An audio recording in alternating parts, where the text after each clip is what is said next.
quand le Seigneur veut guérir une personne qui est mentalement ou bien spirituellement a des problèmes, la première des choses, c'est pas qu'il va directement te guérir. Hein.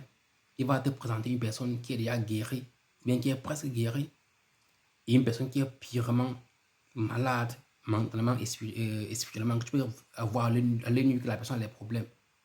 Maintenant, c'est à toi d'être sage et de voir à quoi ressemble une personne qui est guérie mentalement et spirituellement, une personne qui n'est pas guérie mentalement et spirituellement. D'autres personnes vont voir cette différence-là et ils vont choisir de se lancer dans le chemin de la guérison et commencer à faire les recherches pour s'améliorer. Et d'autres personnes vont préférer rester dans leur paresse, ne voulant pas guérir, ne voulant pas faire des efforts, ne voulant pas mettre au travail pour évoluer. Ces gens de personnes-là, il faut les prendre des distances parce qu'ils vont te contaminer avec la paresse. Entoure-toi, ça c'est le numéro 2, avec des gens qui veulent guérir.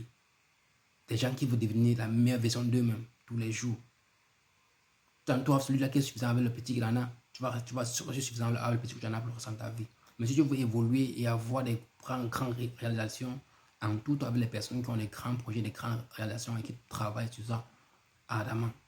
Quand on dit souvent travailler dur et travailler smart, intelligemment, c'est mieux.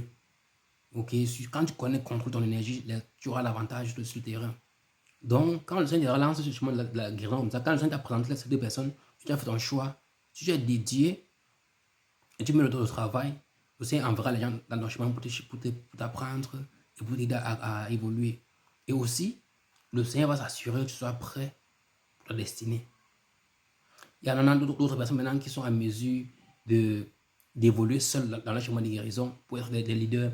Il y en a d'autres qui ont besoin d'une personne qui est connectée à Christ parce qu'ils n'ont pas cette capacité-là.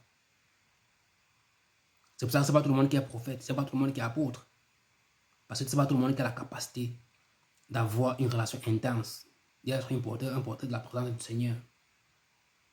Ok, là maintenant, tu vas voir, il y a le berger et il y a celui qui dirige les bergers.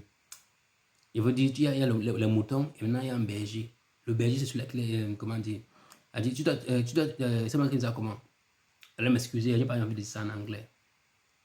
Tout simplement pour dire, si tu es un leader, je vais s'assurer que tu fonctionnes dans la catégorie des leaders.